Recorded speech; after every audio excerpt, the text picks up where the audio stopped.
Hey guys, welcome back to the Jay's Spit Down podcast. I'm your host, Jay, and I'm here today with Luke Braun, host of Locked On Vikings. Eric covers Minnesota, and we're going to be recapping the Vikings-Falcons game on Sunday, as well as previewing the matchup for Minnesota coming up as well next weekend. But Luke, thank you for joining us here on the podcast today. Yeah, anytime. Yeah, so again, so interesting game here. For the Vikings and the Falcons here. So originally, as you know, everybody knows Kirk Cousins is hurt. He's out for the rest of the year. Yeah. So rookie Jaren Hall was slated to start, and he did. Then he gets hurt. So the unsung hero, Josh Dobbs, comes in. So what was going through your mind about all this stuff going on? Oh, I was so bummed. I had managed to kind of cope with the Cousins injury by getting excited about, what do we have in this rookie, right? Let's see, right? Like, I liked what I saw from him in the preseason. I loved him in the draft. I had him, or at least for what he was. I had him as a third-round quarterback, and they got him in the fifth. So I was really excited about that. And I'm like, let's see what this kid's got, right? And he was looking good too. It's like, oh my goodness, he might be real. He might actually be able to, contribute to this franchise in a way Kellen Mond couldn't, in a way Sean Mannion couldn't, in a way a whole bunch of backups and Nate Stanley's over the years just kind of disappeared into the ether. And then as soon as you get your hopes up like that, he gets concussed and you're just going, oh my goodness, now Josh Dobbs has to come in and do this. Not knowing anything at all. This is going to be the Josh Freeman game. And then it's like a disaster, right? It's a safety and then a fumble, and you're like, oh my goodness, this is just going to be one of those games, huh? Where you just have to check out by the third quarter and go, well, they stood no chance under those circumstances. I guess we can't learn anything or say anything useful about it. And I'm just going to have to endure that week, right? Like, those are the worst weeks. Yeah, it's one thing when, the team loses, but there's something interesting going on, and you can, week one this year, they lose to Tampa Bay, but there's this interesting thing about their signals that we can talk about. There's all this stuff we learned about the defense, and we can do stuff. This kind of game felt like it was going in a way where we just can't learn anything. We just have to hope that we don't have that it just goes better next time, I guess. But then he pulls it out. And it's the craziest hero legacy moment of all time. Total emotional roller coaster. I'm still just drowning in it. I'm just diving in head first. I've got the tape open right now, watching it. It's great stuff. Yeah, I agree. I was watching the game as well. Now, of course, I'm based in Atlanta, so kind of covered Falcons here. And another brutal from the Falcons' perspective. I mean, my goodness. How does that happen to you? I mean, it's crazy, man, because, like you said, the Vikings weren't the only ones dealing with the quarterback change. Of course, the Falcons benched Desmond Ridder last week, and then they named Taylor Heineke the starter this week going kind of against Minnesota. And he looked well for the most part. They're missing some players, and Arthur Smith, very, very strange play calling, but they should have won this game, and everything's going right. I mean, you got the backup gets hurt, and then the backup comes in, and he's struggling. Yeah. So it's but then Josh Dobbs just turns it up a notch, and it was a crazy game. So what you like? It's something that the Falcons couldn't prepare for. Yeah, and that's why, because the Falcons weren't prepared for the chaos that was going to be. And why would you, right? Why would you practice for chaos? And it's that's the only place that game could have gone where Josh Dobbs can go win it, where you're already preparing for an unknown quarterback, right? He runs around a little, but the way that Dobbs attacked that game was total nonsense. I mean, he didn't know what he was looking at. So he just ran around a lot, and he just kind of hooped. And how do you practice for that? You can't. That's something you just can't. That's you just tip your hat off, man. He just played a great game. I don't think you can say anything if you're a defense right there. Now, granted, of course, the defense was out a lot for Atlanta out there on the field because the offense wasn't getting things going as well. So that's another thing to play in. But overall, they couldn't. What did you see out of Minnesota, though, that you probably say you didn't like, that kind of put them in some bad spots in the game, other than, Dobbs coming in and saving the day? I mean, yeah, that's the thing, right? Is out of context, the offensive tape is a disaster. but you got to pull it out of context to be able to even like notice that, right? Everything that's bad that happened, it's, there's a snap exchange that gets messed up. There's receivers running the wrong routes. There's, quarterbacks not making the right. All of that is totally understandable, but it is bad. And if we see it against New Orleans, then that's no longer understandable. So it's like, okay, you're going back into the film room, they're practicing this week going, we got to fix all that stuff. We get it. You get one pass, but we do have to like actively go make sure that doesn't keep happening again. So I want to see the offense communicate properly. I just want to see it run properly. Whether, maybe Josh Dobbs throws a relatively inaccurate pass, throws one high and it sails and it gets intercepted. I can make my peace with that because this is just not the guy we want to have in right now, right? Like this is our fourth option. So I can make my peace with some of those things. You're going to have some blemishes by the time you get to QB4, but I want to see everybody on the right snap count, everybody run the right route.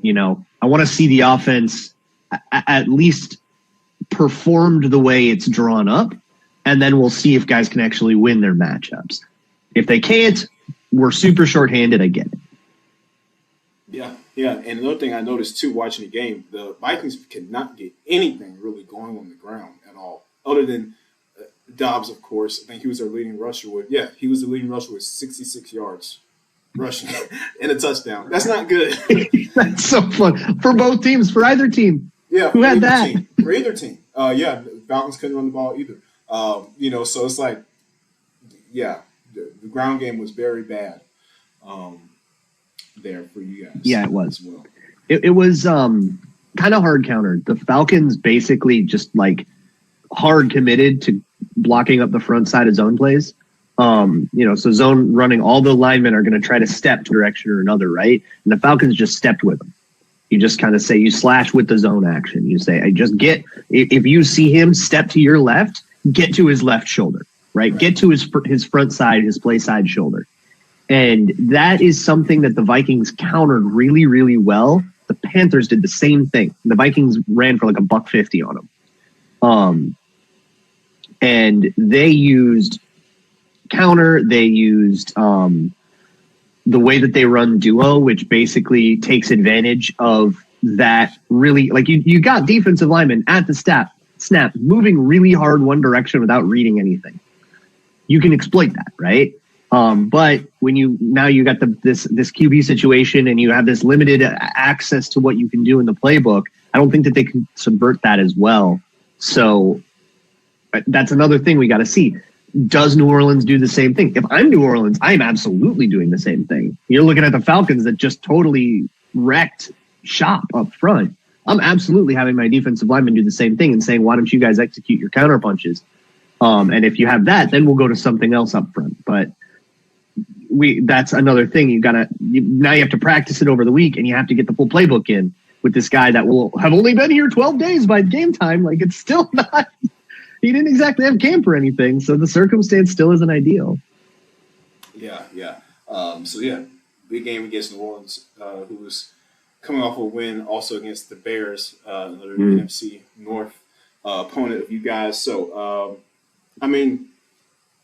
realistically, with the way things are for the Vikings, what do you see kind of going on the rest of the year? I mean, you're out. Kirk Cousins is done. Josh Dobbs. Yeah. Does his team, do they try to make a push, or do you think they just wait? The only thing I can say for sure is that they won't wave the white flag.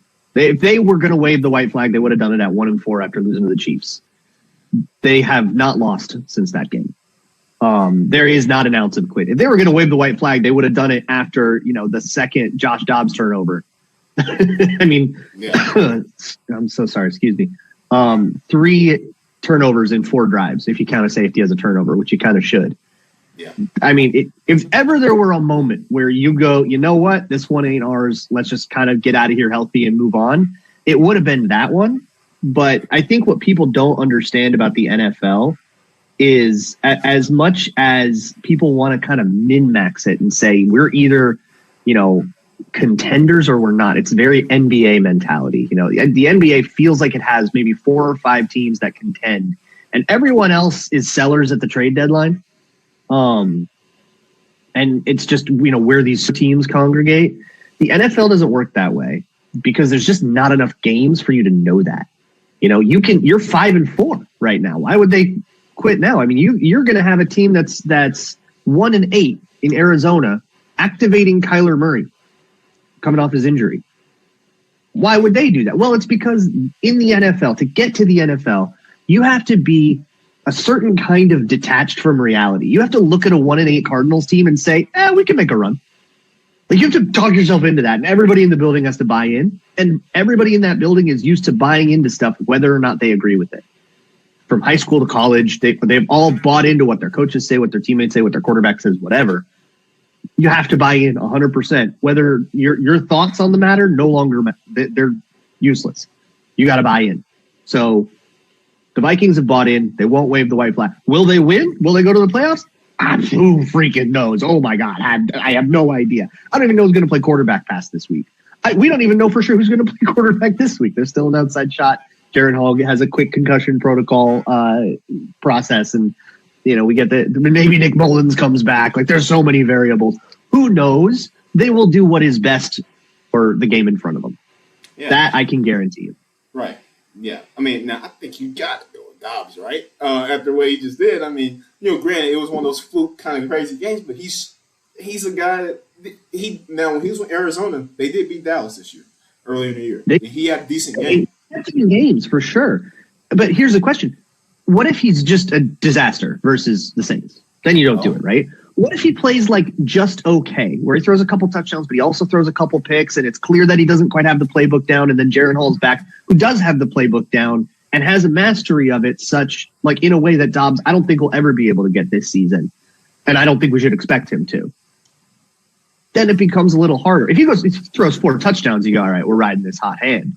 But I think the Saints game is going to drive that a lot more than the Falcons game did, because the Falcons game is so deeply unsustainable.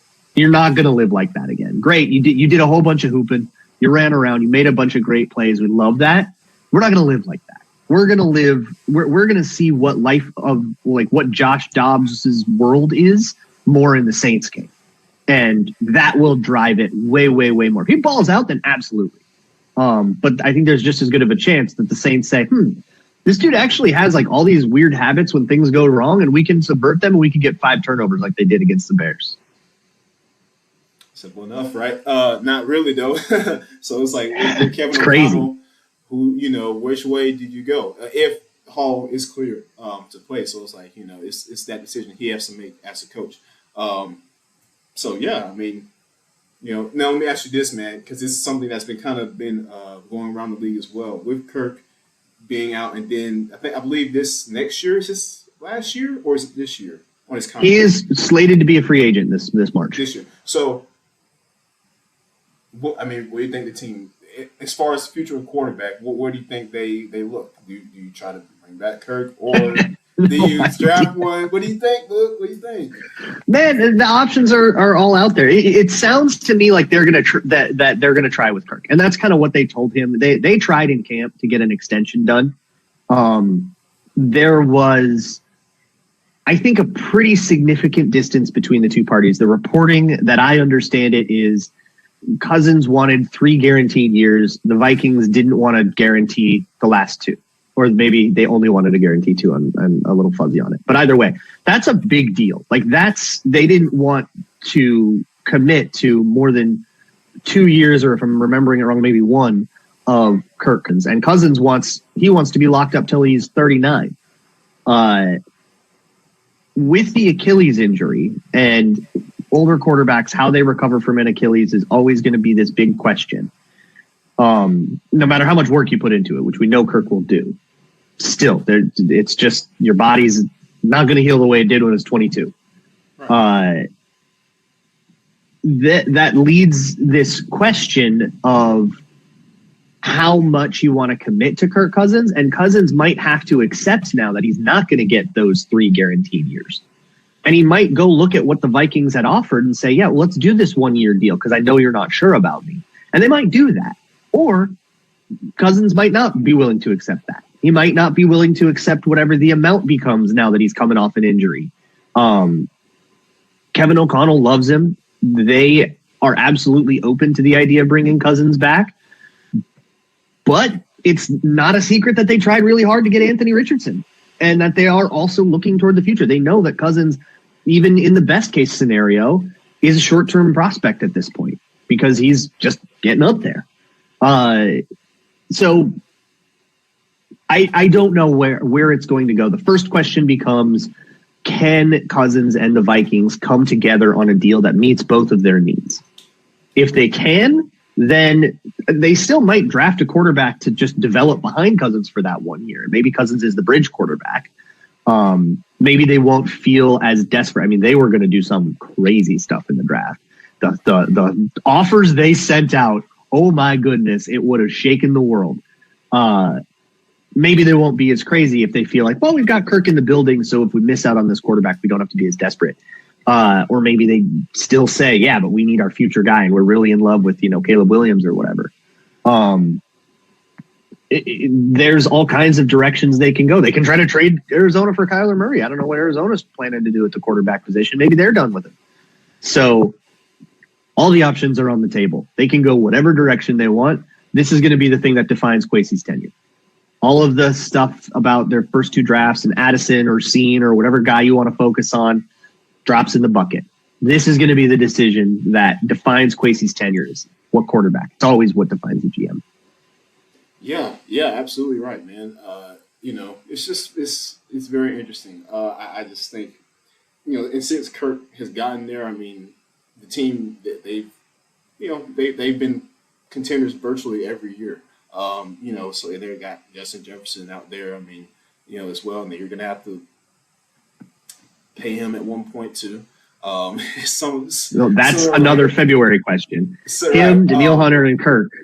So it's like, it's when do you wait? That'll be definitely interesting to see moving forward what they do with that. And last kind of thing I wanted to ask you here, Luke, being you the NFL expert you are you buying the Eagles? 8-1, beat Dallas the other night. Are you buying Philly this year? I bought in. I forget who they played, but I bought in. Or it was Tampa when they played Tampa on. Was it Monday Night Football or Sunday Night Football? Yeah. Monday night.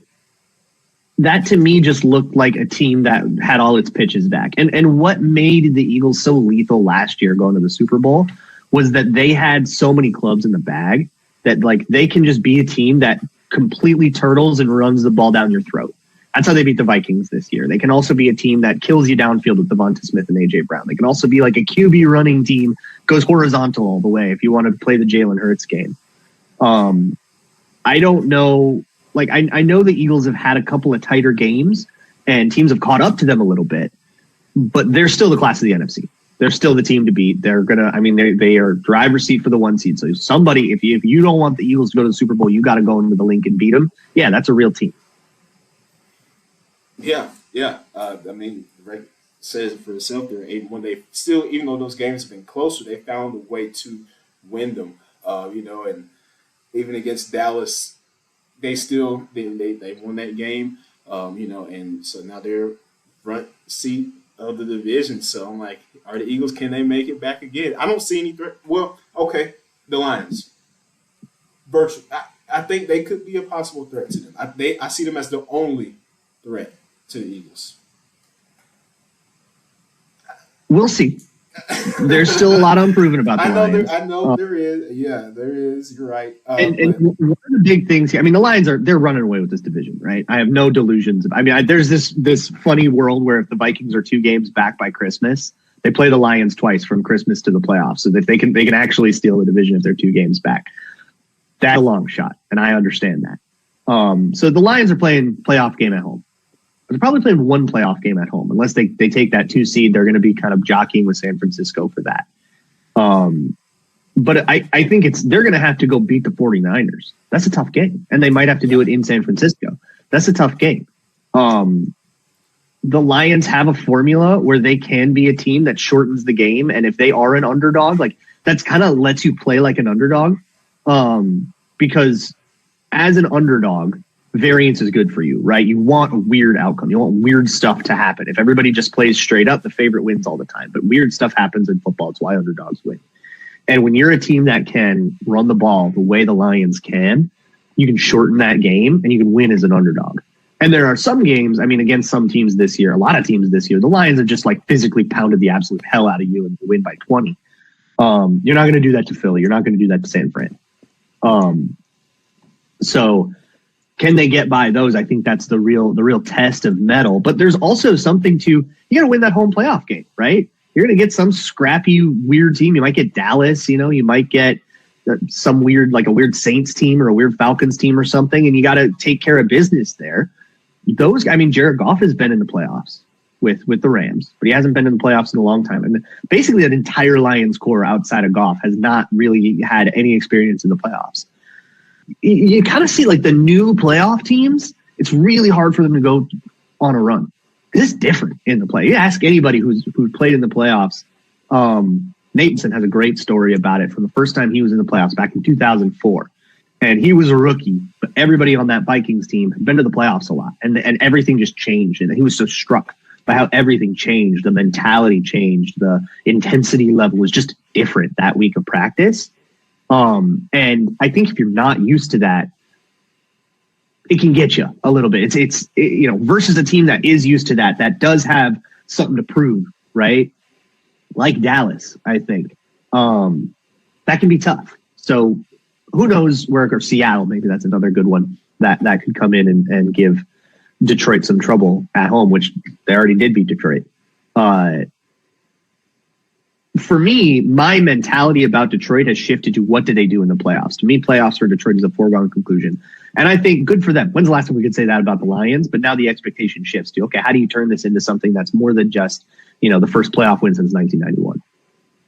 Yeah, that's a fair evaluation there. Like you said, that San Francisco, that's a team you probably have to go on the road and beat, and that's hard to do at Levi Stadium. Now, granted, though, the 49ers have looked a little suspect lately. So that's something I'm also watching for, right? They kind of look a little... And they got to handle Seattle or Dallas or whoever they get, too, yeah. So it's going to be fun. January's fun. I know, man. It's the NFL. Any given Sunday. So, yeah, man, that pretty much about wraps us up, man, here for the show. And thanks, Luke, for, giving us some insight there on the Vikings and everything they got going on in the quarterback room because it's crazy. So we'll see who trots out there against the Saints next week. Is it going to be Josh Dobbs or Jared Hall? We will see. We will see what happens, man.